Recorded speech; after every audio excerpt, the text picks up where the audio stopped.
बिस्मिल्लाहिर्रहमानिर्रहीम नहमदुहु व नुसल्ली अला रसूलिल करीम अम्मा बाद अऊज़ु बिल्लाहि मिनश शैतानिर रजीम बिस्मिल्लाहिर्रहमानिर्रहीम इन्नमा यख्शल्लाह मिन इबादिल उलमा इन्नल्लाह अज़ीज़ुन गफूर सदक़ल्लाहुल अज़ीम।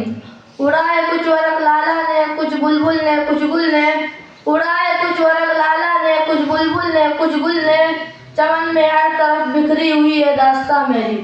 अज़ीज़ान मिल्लत व नौजवानान इस्लाम, बड़े जोर शोर के साथ अतराफ़े मुल्क में ये आवाज़ गूंज रही है और ये सदा लगाई जा रही है कि आज़ादी हिंद की लड़ाई सिर्फ हिंदुओं ने लड़ी है, लिहाजा हिंदुस्तान राष्ट्र है।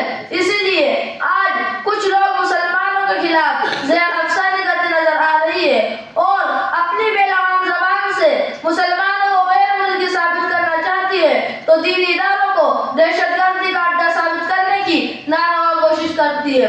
इन लोगों से मैं पूछना चाहता हूँ कि बताओ, जब हिंदुस्तान की सरजमीं पर अंग्रेज का तसल्लुत हुआ और जब हिंदुस्तान की मांग का सिंदूर खींचा जा रहा था, खूबसूरत इमारतों को मिसमार किया जा रहा था, इज्जत और आबरू को पैरों तले कुचला और रौंदा जा रहा था, वो कौन था जो इस मुल्क की इज्जत बचाने के लिए अपना लहू बहा रहा था? आज तुम हमसे सनद वफा मांगते हो और सूरज से ज्यादा रोशन तहरीक आजादी में हमारे किरदार को मशकूक निगाहों से देखते हो, तो सुनो, हम भी इस मुल्क का रखवाले और मुहाफिज है। एहसान फरामोश तुम हो कि तुम्हें आजादी की पुरसुकून फज़ाएं हमने दी। आओ देखो अपने माजी को, जब तुम अंग्रेज के चुंगल में जकड़े हुए थे, सांस लेने की मोहलत ना थी, तो उस वक्त इस मुल्क की गोद में परवरिश पाने वाला कोई माई का लाल इतनी जुर्रत नहीं कर सकता था कि अंग्रेज की हुकूमत को ललकार सके और दुनिया की सुपर पावर ताकत का मुकाबला करने के लिए आवाज उठा सके। देखो हमारी बेबाकी को सबसे पहले जिसने आवाज उठाई थी वो शेर इंसान, खुदा दरस इंसानियत का मसीहा, शाह वलीउल्लाह मुअत्तिज़ दहलवी का फर्जंद शाह अब्दुल अजीज था। शाह अब्दुल अजीज की आवाज क्या थी? वो आवाज ये थी कि अंग्रेज के खिलाफ जिहाद किया जाए और मुल्क हिंदुस्तान को आजाद किया जाए। शाह अब्दुल अजीज का फतवा अंग्रेज के लिए एक खतरनाक पैगाम था जिसने अंग्रेज को बेचैन कर दिया था।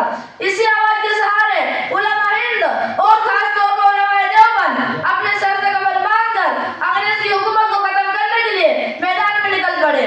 फिर तारीख ने देखा कि उलमा को तोप के ऊपर बांधकर गोला दाग दिया जाता।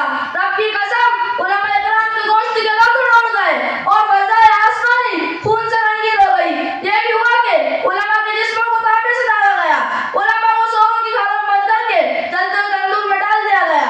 रमानी तारीख ने यह भी देखा कि उलमा को हाथों पर खड़ा करके दरख्तों से बांधकर हाथों को जला दिया गया। लाहौर की शाही मस्जिद के शहर में अंग्रेज ने फांसी का मंडा बनाया था। एक एक दिन में 80-80 उलमा को फांसी दी जाती थी और यह भी हुआ कि उलमा इकराम को गोली में बंद करके दरिया में डाल दिया गया और ऊपर से गोलियों का निशाना बनाया गया। उलमा को देखते अंगारों में डाला गया और उनको भून दिया गया और यूं कहा गया कि मौलवियों, तुम सिर्फ एक बार कह दो कि हम 1857 की जंग आजाद में शरीक नहीं थे, अभी छोड़ दिया जाएगा।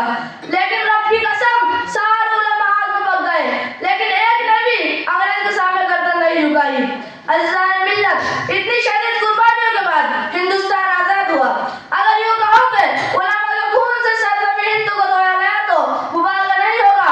कहीं सैयद अहमद शहीद बरेलवी अपने खून का नजरान पेश करके दिखाई देंगे, तो किसी महापुरुष शाह इस्माइल शहीद अपने खून से बालाकोट के पहाड़ों को रंगीन करते दिखाई देंगे। कहीं हाजी इमदादुल्लाह मुहाजिर मक्की और अबू जामिन शहीद सरखेल होते दिखाई देंगे, तो कहीं इरादतमंदान बासफ़ा हज़रत नानोतवी और हज़रत गंगोही की जाने सरकर्दगी मिलेगी। कहीं शेखुल हिंद और शेखुल इस्लाम शमशीर मौलाना की तरह नजर आएंगे। याद रखो, ये वही शेखुल हिंद है जिन्होंने अंग्रेज के खिलाफ एक आलमगीर तहरीक चलाई थी। कल इंसान हैरान रह गई, इसे तारीख में तहरीक रेशमी रुमाल के नाम से जाना जाता है। अलगौर मुख्तसर यह कि अगर जंग आजादी में उलमा इकराम हिस्सा ना लेते तो ये हिंदुस्तान कभी भी आजाद न हो पाता। लेकिन मेरे दोस्तों, बड़े ही अफसोस के साथ कहना पड़ रहा है कि कल हमारे अस्लाफ ने अपना खून पसीने की तरह बहाकर आजादी जैसी नेमत हासिल की थी, लेकिन आज हमारे साथ क्या जुल्म सितम हो रहा है वो रोज़े रोशन की तरह आया है। लिहाजा मैं पूछना चाहता हूँ इन तासुब परस्तों से, इन फिरका परस्तों से, इन आजादी का नाम लेने वालों से, क्या आजादी इसी का नाम है जो चाहे मदारिस पर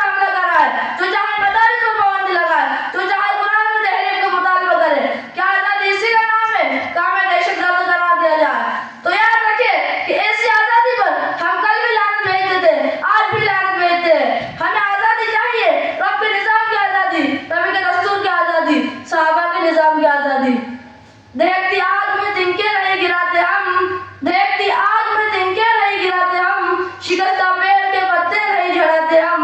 हमारे खून के छींटे भी मिलेंगे सरहद पर, हमारे खून के छींटे भी मिलेंगे सरहद पर, जिंदा कौम के पुतले नहीं जलाते हम। वाखिर दावाना अल्हम्दुलिल्लाहि रब्बिल आलमीन।